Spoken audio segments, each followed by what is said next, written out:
the U.S. military and its NATO allies conducted a gap-crossing operation over the Danube River in Romania. The 126th Public Affairs Operations Center has announced that on Saturday, June 22, 2019, distinguished visitors, civilian and military media outlets witnessed an opposed wet gap crossing over the Danube River, Europe's second longest river, after the Volga. U.S. Army Europe Commander Lieutenant General Christopher Cavalier and Romanian Joint Force Commander Maj General Dorin Ionita had front row seats for the event. Working under an unrelenting sun with a blistering 94 degrees Fahrenheit, service members made final preparations for the technically challenging river crossing. Heavy machinery, personnel carriers and tanks were scheduled to cross. All was quiet until the Romanian 72nd Engineer Battalion, 10th Engineer Brigade called friendly forces forward at approximately 11 a.m. on cue. The Romanian Air Force engaged enemy targets on the far side of the bridge. The Romanian Naval Artillery and the 325th Field Artillery Battalion provided support by fire as Romanian Puma Socket helicopters gave close air support.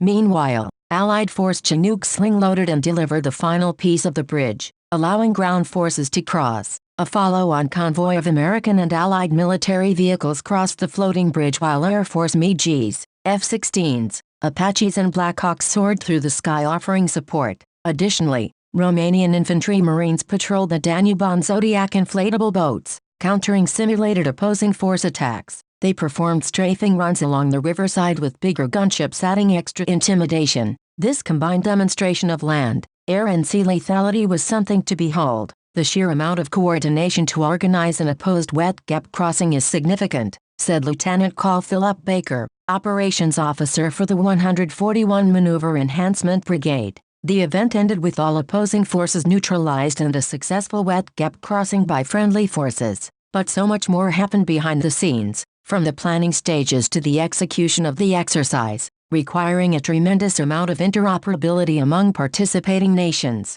This was a peak of joint military training conducted at the last period of exercise Saber Guardian, added Lieutenant Col Dan Creason, Public Affairs Officer for all Romanian land forces. A huge effort of our soldiers showed all these capabilities. No matter how complicated or complex the operational environment, Saber Guardian created an integrated and sophisticated military mechanism that is able to complete the mission.